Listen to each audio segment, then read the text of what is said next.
C'est l'un des joyaux de l'architecture médiévale provençale, classé au titre des monuments historiques, niché au cœur du Var, au beau milieu de la forêt. L'abbaye du Toronnais fascine maintenant depuis près de 9 siècles. Bâtie au XIIe siècle, en 80 ans seulement, elle exprime à elle seule l'essence même de l'art cistercien, fait de pureté des lignes, de silence, de dépouillement et de spiritualité sonore.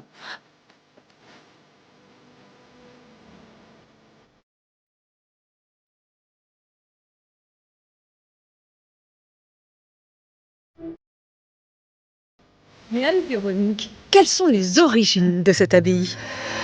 Alors c'est une abbaye qui est fondée en 1147 à l'initiative du comte de Barcelone qui confirme cette année-là la donation de tout un ensemble de terres pour offrir à une poignée de moines cisterciens un immense territoire. Et là c'est l'une des 3 abbayes cisterciennes de Provence, c'est ça? Oui, c'est la première. Il reste aujourd'hui celle qu'on nomme les 3 sœurs provençales. Donc le Toronnais en premier chef, Sylvacane près d'Aix-en-Provence et Sénanque vers Gordes. Et toutes 3 fondées à quelques années d'intervalle au milieu du XIIe siècle. Mais qu'est-ce qu'une abbaye cistercienne?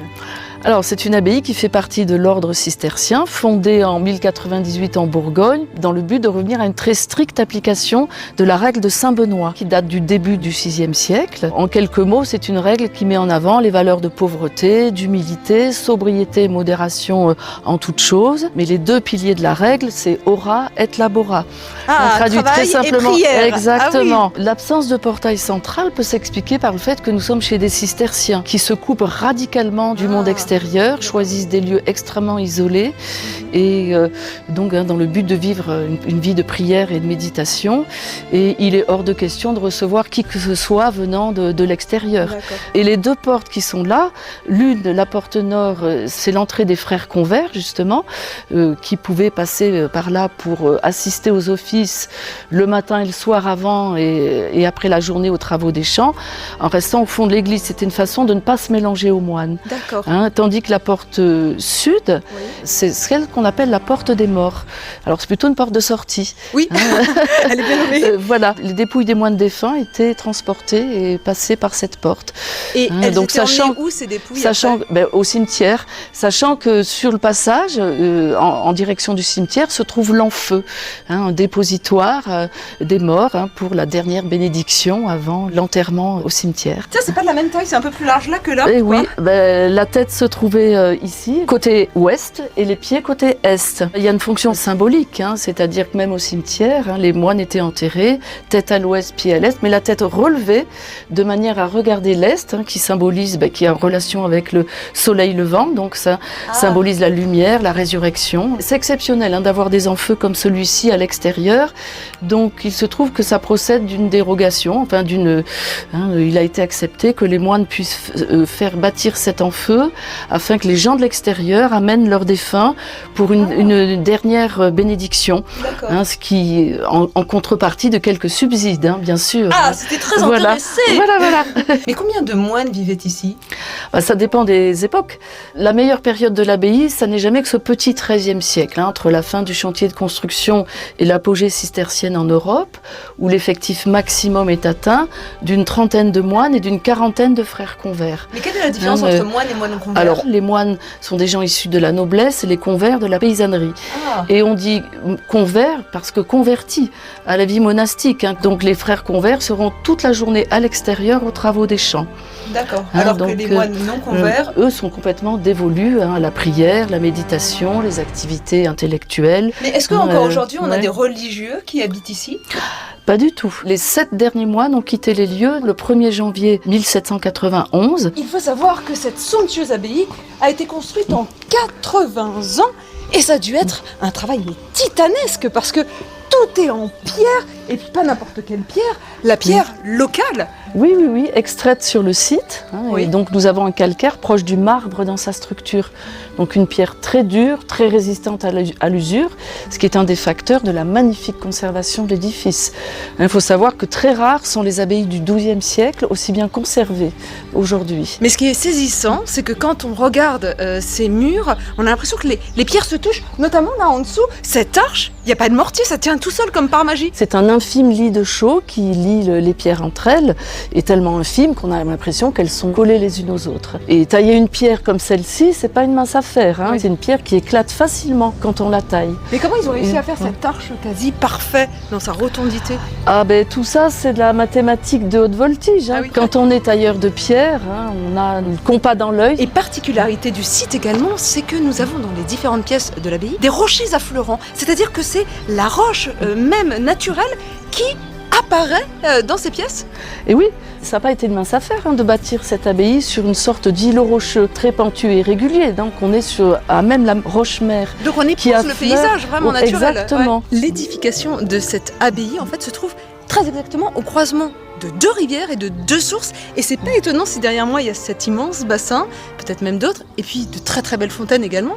Oui, mais en fait l'abbaye donc est bâtie, hein, sur cette îlot rocheux, ceinturée d'eau à l'origine, donc de plusieurs sources et rivières. Le cours d'eau principal au nord étant utilisé aussi comme tout à l'égout. Mais alors, cette eau, elle est essentielle à la survie en fait des moines tout simplement. Ah ben complètement. Quand on investit un lieu radicalement isolé, hein, la présence de l'eau, c'est la base. Surtout dans cette région où le soleil, le cagnard peut être étouffant. Mais nous avions ici jusqu'avant-guerre un des plus gros débits d'eau de la région. Hein, donc alors on imagine ce que ça devait être au XIIe siècle. Là, on est dans un univers de torrents de montagne quasiment. Sachant que les cisterciens choisissent des lieux très irrigués. Et on peut même dire qu'ils vont se révéler de véritables ingénieurs des eaux avant l'heure, donc très en avance sur leur époque pour amener l'eau courante au sein des abbayes en développant des systèmes de canaux, d'irrigation, des moulins à eau, des bassins de pisciculture. Hein. Et tout ça participe d'une économie agricole très très bien pensée et mise en œuvre. Alors il faut imaginer qu'au XIIe, XIIIe siècle, on avait comme ça des jardins clos avec des plantes médicinales. Oui, bien sûr. Bien sûr, la médecine, hein, se développe, hein, fortement dans les monastères. Il y avait jardins potagers, jardins fruitiers, jardins d'herbes médicinales. Les herbes sont utilisées aussi bien pour la cuisine que pour la pharmacopée. Mais précisément, quel genre de plantes médicinales on cultivait ici? Ben, toutes les plantes pour soigner tous les maux, voilà, c'est ça, tous les petits bobos. Et même pas que les petits, les gros bobos aussi. Donc par exemple, on a des coquelicots. Une bonne tisane de coquelicots, ça vous aide à dormir. Je vois qu'il y a de la mauve. La mauve, c'est émollient, donc c'est aussi bien pour l'intestin que pour les yeux, hein, pour calmer les irritations oculaires et associé au bleuet d'ailleurs, oui, également. On a plein de plantains. Alors c'est une plante, vous voyez une feuille comme ça longue, allongée, plantain qui est un cicatrisant, et la chicorée qui est très bonne pour le foie. Mais là aujourd'hui, est-ce qu'on cultive encore des plantes médicinales ou plus du tout? Non, non, hein, voilà. Mais par contre, on voit quand même dans ce qui ressurgit naturellement, ouais, des restes, exactement. Ah, les voilà, ces fameux rochers affleurants. Alors là, c'est très pratique parce que ça fait un petit siège naturel. C'est formidable parce qu'on a l'impression qu'ils servent finalement de fondation, de socle à ce qui se passe au-dessus. Oui, voilà, c'est la roche-mère, hein, qui affleure partout, et ils ont composé avec la géographie du lieu. La Provence est romane, hein, entre le XIIe et le début du XIIIe siècle. Hein, donc on retrouve effectivement les voûtes en berceau, les arcs en plein cintre. Alors typique de tout cloître, nous avons toujours un carré verdoyant intérieur, un mini jardin, on va dire. C'est un peu comme le poumon de l'abbaye finalement, non? Oui, c'est l'espace de circulation, sur les différents espaces de vie, mais également donc le lieu de promenade méditative des moines à différents moments de la journée, ou simplement pour venir lire, assis sur les bancs de la galerie sud. Jardin intérieur, hein, au propre comme au figuré, espace de contemplation. Dans la vision architecturale cistercienne, le jardin intérieur, mieux qu'un jardin, ça peut être un désert. C'est la prison à ciel ouvert, le cloître, hein, le claustrum en latin. Et si j'évoque une phrase de Bernard de Clairvaux, hein, il compare l'engagement monastique à une prison librement choisie. Et c'est quoi là ces petits arrondis qu'on a au sommet de chaque colonne? C'est l'ouverture circulaire de l'oculus, qu'on appelle en latin l'œil. Ouais, voilà, hein, et symboliquement, avec tout ce qui va avec, tout ce que ça signifie, donc en relation avec la lumière, le passage de la lumière. Et lorsqu'on vient ici le matin ou le soir, on a de très beaux disques de lumière qui viennent s'imprimer sur les murs. Est-ce que c'est pas l'œil de Dieu, le côté divin qu'on veut voir représenté dans cet oui, si vous voulez, comme le symbole du cercle, hein, symbolise le ciel. Mais à quoi servait cette fontaine exactement? C'est le lavabo.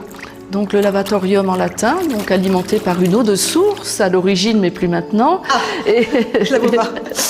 Et donc point d'eau potable, endroit où les moines procédaient au rituel des ablutions. Le fait de se laver les mains et le visage en guise de purification, que ça soit avant d'aller manger dans le réfectoire juste en face ou d'aller prier dans l'église ou autre. Hein.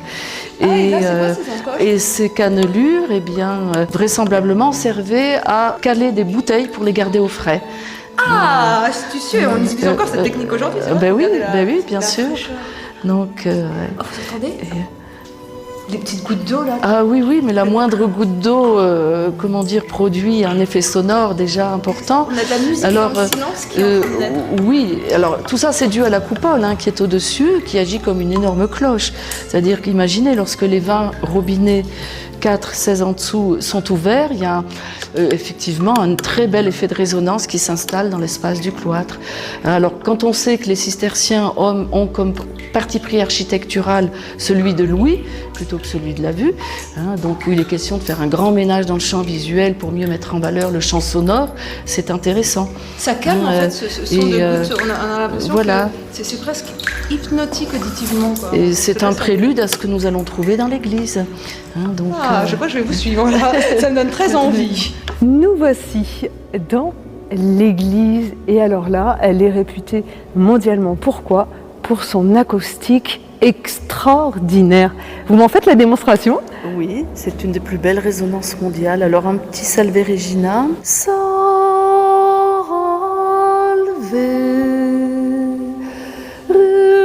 Regina Mater Misericordiae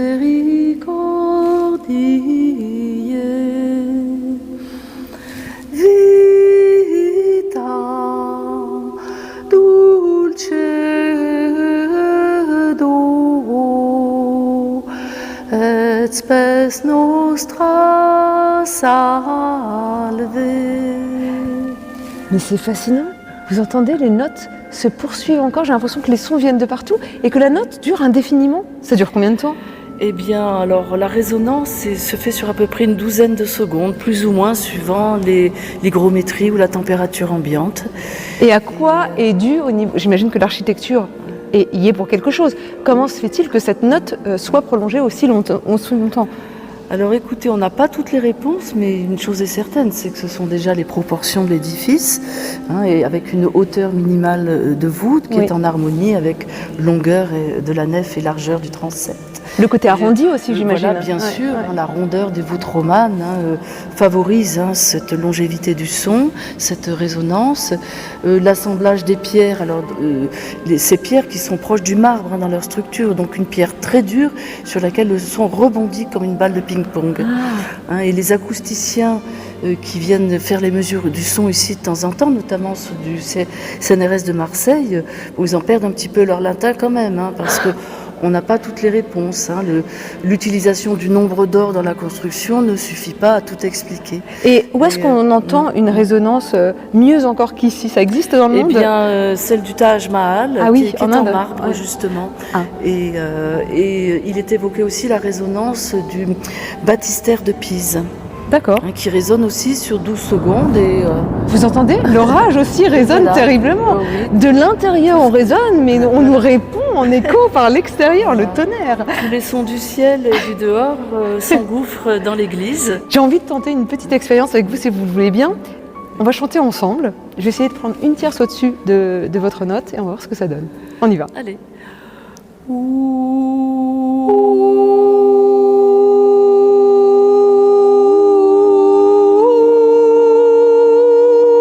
J'ai plus de souffle. Et rien que ça, je ne suis pas chanteuse, bon, ça s'entend, je l'avoue, mais c'est quand même...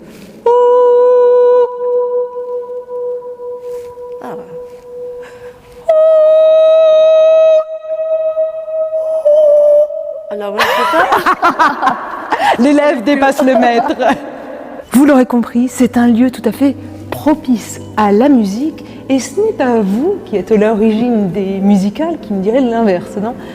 Absolument, mais il y a eu des concerts bien avant les musicales. Pendant 30 ans, l'abbaye du Toronnais a accueilli un festival, le Festival international de musique ancienne du Toronnais. Et vous, en arrivant avec ces musicales, vous nous permettez de balayer tout un registre musical assez ample, parce qu'on ne se limite pas qu'aux musiques anciennes. Aujourd'hui, on est en 2025, on n'écoute pas que du grégorien ou que de la musique baroque, il faut que l'offre soit large. Par exemple, l'année dernière, nous sommes allés de Guillaume de Machaut jusqu'à Philippe Glass dans notre programmation. Ah oui, c'est très très large. Très contemporain. Et cette année, on est un petit peu moins large que l'année dernière. On va, je dirais, de Palestrina jusqu'à Olivier Messiaen. L'acoustique ici est tellement fabuleuse que même les chercheurs, ceux du CNRS, s'y intéressent. Oui, alors plus précisément, le laboratoire Prisme de Marseille, qui est une émanation du CNRS, nous a demandé de construire un travail autour de l'acoustique de l'abbaye du Toronnais dans l'objectif de proposer des visites guidées à distance, goûter l'acoustique de l'abbatiale à distance grâce à des prototypes construits par le laboratoire Prisme. Mais comment se fait-il que les fenêtres et les vitraux donc, de cette église soient tous aussi étroits? Est-ce que c'était une manière de se préserver des regards indiscrets ou de se protéger de la chaleur ou du froid? C'est dû à l'architecture romane, donc avec la structure de la voûte en berceau, des murs extrêmement épais, il y a une énorme tension sur les murs de part et d'autre, on ne peut pas se permettre d'ouvrir de grandes fenêtres. Évidemment, ouais. Et la lumière suit ici un axe très particulier au sein de l'église. On suit le mouvement du soleil, c'est ça? Oui, tout simplement, du soleil levant au soleil couchant, donc d'est en ouest. Et ce qui est intéressant en hiver, c'est que comme le soleil passe plus bas, il va pénétrer à travers les fenêtres du transept sud. Et quand on vient à la fin de l'hiver et au moment de l'équinoxe de printemps, on a des raies de lumière parfaitement perpendiculaires à l'axe de la nef. Bon, tout ça est extrêmement bien calculé et ça demande des sérieuses connaissances en astronomie.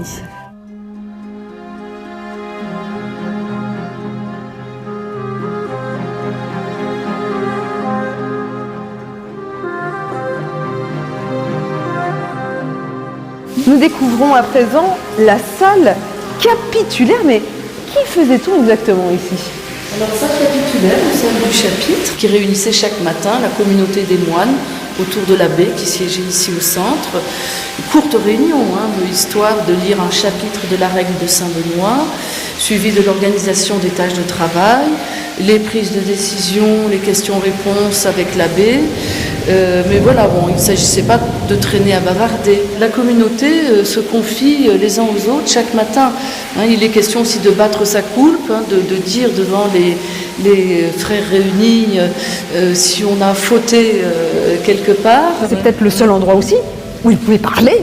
En fait. Tout simplement, oui. Mais voilà, l'expression avoir voix au chapitre, c'est bien cela. Et ça vient de là, c'est de droit à la parole, droit de donner son avis.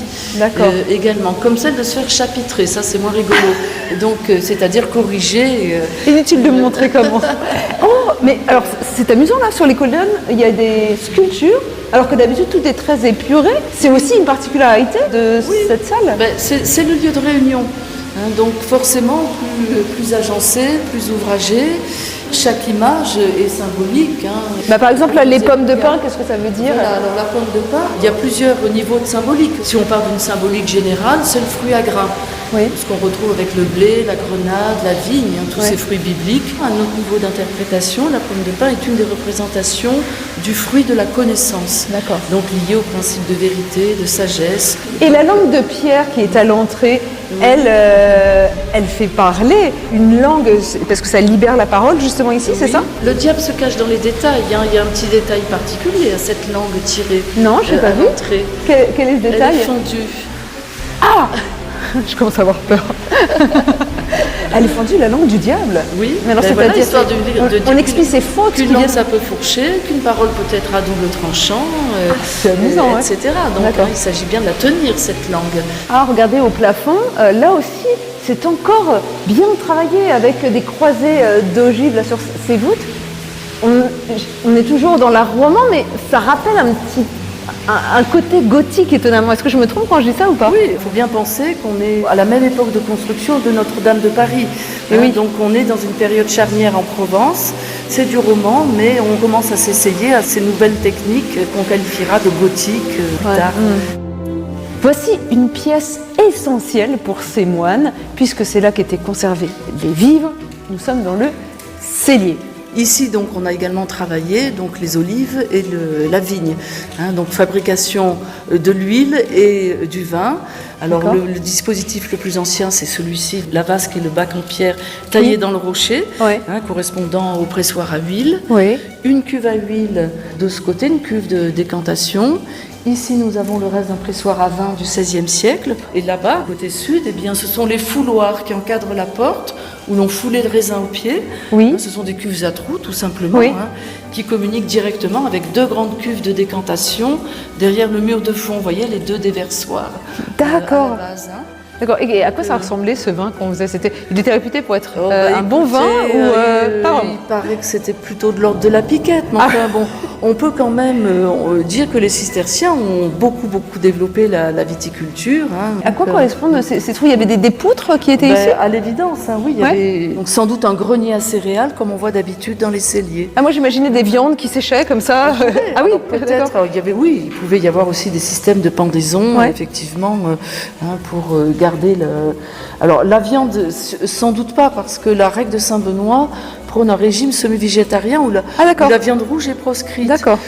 Donc la seule viande autorisée, c'est le poisson. D'accord. Et donc ils vont développer d'ailleurs par la pisciculture dans les lieux très irrigués qu'ils investissent. Mais là je remarque qu'il y a quelques cavités et j'ai remarqué à l'extérieur il y a des cheminées. À quoi servaient-elles? Oui, ce sont des cheminées d'aération en fait, tout simplement. Vous voyez, c'est très peu ouvert au rez-de-chaussée. Oui, il y a très peu de fenêtres en effet. Voilà, et donc ça permet d'aérer parce que si c'est pas aéré, la nourriture moisit.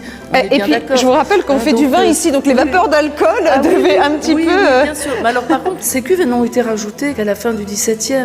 Elles ne sont pas d'origine.